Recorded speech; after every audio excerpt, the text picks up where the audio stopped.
छत्तीसगढ़ में साल के आखिरी में होने वाले विधानसभा चुनाव को लेकर कांग्रेस ने बिगुल फूंक दिया है। दुर्ग में गुरुवार को कार्यकर्ताओं का संभाग स्तरीय सम्मेलन आयोजित किया गया, जिसमें दुर्ग, भिलाई, राजनांदगांव, बालोद, बेमेतरा, कवर्धा एवं तमाम जिलों से पंच, सरपंच, जिला पंचायत सदस्य, अध्यक्ष, पार्षद, एल्डरमैन, ब्लॉक अध्यक्ष, जिला अध्यक्ष के अलावा कार्यकर्ता बड़ी संख्या में जुटे। जहां संभाग की सभी 20 सीटों पर जीत के लिए सभी विधायक, मंत्री, जिला अध्यक्ष, ब्लॉक अध्यक्ष और कार्यकर्ताओं को लक्ष्य दिया गया। इस दौरान मुख्यमंत्री भूपेश बघेल सहित प्रदेश प्रभारी कुमारी सैलजा और छत्तीसगढ़ शासन के तमाम मंत्री, विधानसभा अध्यक्ष चरणदास महंत ने सभी से 1-to-1 चर्चा की। स्थानीय होटल में हुए इस सम्मेलन में कांग्रेस ने छत्तीसगढ़ में फिर सरकार बनाने के लिए कार्यकर्ताओं को रिचार्ज करने का प्रयास किया।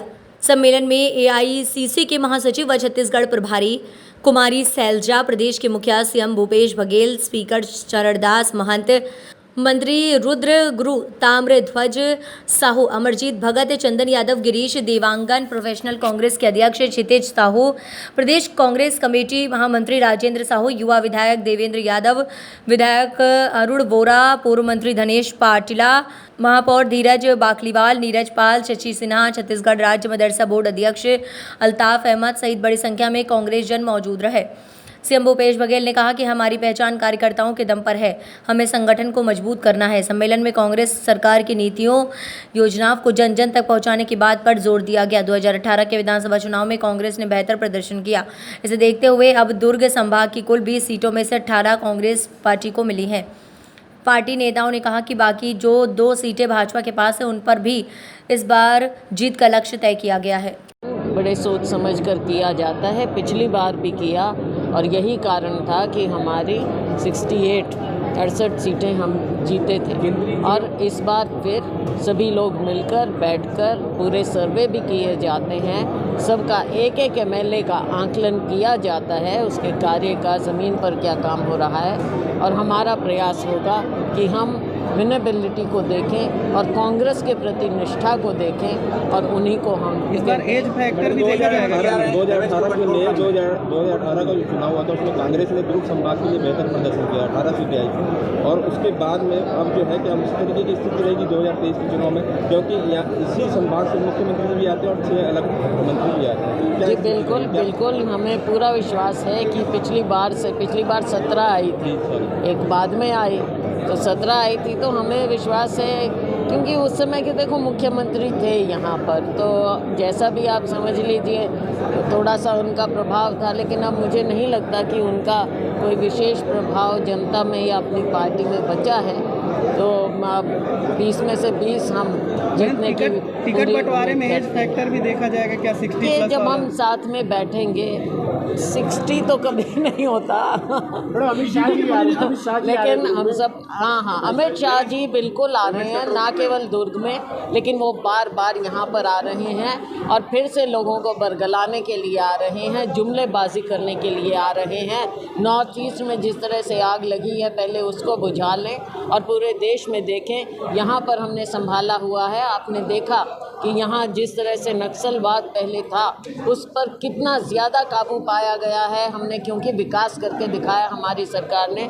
मुख्यमंत्री जी यहाँ पर हैं, बघेल जी पूरा काम करके दिखाया है। आज बस्तर वो बस्तर नहीं रहा या छत्तीसगढ़ वो छत्तीसगढ़ नहीं रहा, बहुत आगे हम पहुँच गए हैं और हमने आगे ले जाना है। इनका काम केवल धर्म की बात पर बरगलाना, तो कौन से धर्म की ये बात करते हैं? हम भाईचारे के धर्म की बात करते हैं, हम उस राम की बात करते हैं जो सबको साथ लेकर गरीब से गरीब की इंसान की बात सुनता था। हम इनके सिंहासन वालों की बात नहीं करते हैं। तो इसलिए यहाँ पर यहाँ के लोग इनको अच्छी तरह से पहचान गए हैं, जान गए हैं और ये कितनी बार आए इनको पूरा, हम तो लोकतंत्र में विश्वास रखते हैं, आए कितनी बार नहीं आए। कांग्रेस टीएस बाबा को कैसे मैनेज करेगी? वो अभी भी मैनेज किस बात का? मैनेज करने का क्या मतलब होता है? हमारे नेता हैं, सीनियर नेता हैं, हमारे साथी हैं, उनका पहले भी योगदान रहा, आने वाले समय में भी भी योगदान होगा। हमारा परिवार है, हमारे सब नेता मिलजुल कर काम करते हैं और जो भी हम फैसले लेते हैं सब मिलजुल कर लेते हैं। केंद्रीय मंत्री आए हुए हैं कांकेर, उन्होंने काका यानी सीएम साहब को फाका बताया, कमेंट्स किया। देखो, इनकी भाषा जिस प्रकार की है, दुख की बात है कि ये बात ऊपर से शुरू होती है। माननीय प्रधानमंत्री जी भी जिस तरह से भाषा का प्रयोग, तो इनके मंत्री भी और नेता भी वो एक लाइन पर चल पड़ते हैं। ये भारत की संस्कृति नहीं है जिस प्रकार की भाषा का ये इस्तेमाल करते हैं। और दूसरी ओर ये भी दिखता है कि ये कितने बौखला गए हैं।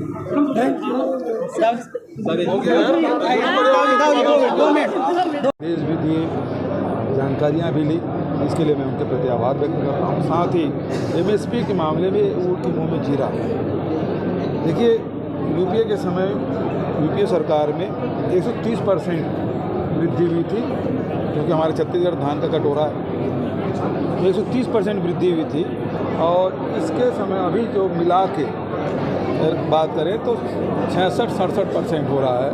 तो हमने 130% वृद्धि की, ये 66% में मतलब सीधा आधा, मतलब किसानों के साथ सीधा धोखा है। क्योंकि आपने स्वामीनाथन कमेटी रिपोर्ट लागू करने की बात की थी। पिछले 5 साल पहले आप देखेंगे, चुनाव के पहले मोदी जी सरकार ने 200 रुपये प्रति क्विंटल की वृद्धि की थी और अभी 143 रुपया किया है। इसका मतलब ये है कि पिछले समय जो दिए थे, चुनाव समय भी उन्होंने कटौती कर दी। इसका मतलब ये है कि किसान की सरकार नहीं है, किसानों को उनको वोट नहीं चाहिए। विधायकों से रिपोर्ट कार्ड की बात हुई थी, आपने समय दिया है 4 महीने का अपनी कार्यशैली को सुधारने का, कि जो विधायकों को नाराजगी है उसको लेकर क्या कहना है? विधायकों से कोई नाराजगी नहीं है। अधिकांश विधायकों के रिपोर्ट कार्ड बहुत अच्छे हैं।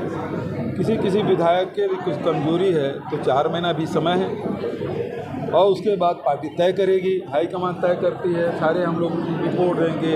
शैलजा जी यहाँ लगातार हैं, वो हर विधानसभा जा रही हैं, हर जिले, हर संभाग, हर विधानसभा में जाएंगे, तो वो सब चीज़ें देखेंगे।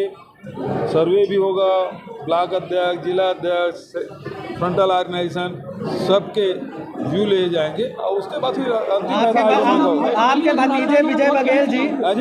भतीजे विजय बघेल जी बोलते हैं मैं मुख्यमंत्री को पाटन से चुनौती दूंगा, लड़ने की इच्छा जाहिर कर रहे हैं। अरे पिछले समय तो सब लड़ने के लायक नहीं समझे थे। पाटन में वो बाहर से लाए थे पैरासूट। हाँ, वैशाली नगर राजनांदगांव बहुत करीबी जानते हो आप। वैशाली नगर राजनांदगांव दोनों के लिए क्या स्थिति दी जाएगी? उसके लिए अलग से रणनीति बनाएंगे और दोनों सीट जीतेंगे। शराब प्रेमी एक राजस्व का बड़ा हिस्सा देते हैं। वो चाहते हैं कि अच्छी शराब मिले, अच्छी शराब मिले, सस्ती। देखिए, शराब के मामले में रमन सिंह जो व्यवस्था करके रखे हैं ना, वही व्यवस्था चल रही है। मैं तो चाहता था बंद करूं, लेकिन अब कोरोना भी आ गया, जो परिस्थितियां बनी और लोग जहरीली शराब पी के मर गए, नकली शराब और सैनिटाइजर पी के मर गए, तो अब हिम्मत नहीं हो रही है कि मैं बंद कर दूं। लोग इस प्रकार से यदि जहरीली शराब पिए और लोगों की मौतें हो जाएं, तो मैं हिम्मत नहीं कर पा रहा। सस्ते करने की बहुत सारे लेकर जा रहे हैं आजकल, सस्ते करने, अच्छे क्वालिटी के लिए। अच्छा, ठीक है।